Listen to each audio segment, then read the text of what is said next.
Right. வீட்டு மேல காத்தடிக்குது, காத்து ரொம்ப நாத்தடிக்குது, சைடுல பார்த்தா குப்பை மேடுமா. பச்சைக்கல்ல பொரி பிரியாணி, அச்சிக்கலாம் கிட்ட வரியாணி, கச்சா மேங்கோ பைட்டு பைட்டுமா. போலீஸ் மாமா கெஞ்சா விட்டார், கெஞ்ச என்ன நிக்க வச்சு ஒரு நோட்டு புக்ல என்ன போட சொன்னா சைன். 2 மணி நேரம் சும்மா நிக்க வச்சு விட்டு போச்சு, முட்டி செத்து போச்சு.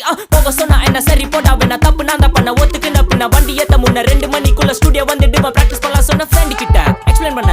போலீஸ் என்ன புடிச்சிட்டான், 2 மணி நேரம் நிக்க வச்சு ஃபைனை போட்டு என்ன அவன் அறுத்துட்டான். அதனால லேட் ஆச்சு ப்ரோ, ஓடி வந்ததால் வாங்குது மூச்சு ப்ரோ, பாடியில ஸ்கிராட்ச் ப்ரோ, ஹெல்மெட் போடலன்னு கொடுத்த ரெசிப்டி இதுதான் என்னோட சாட்சி ப்ரோ.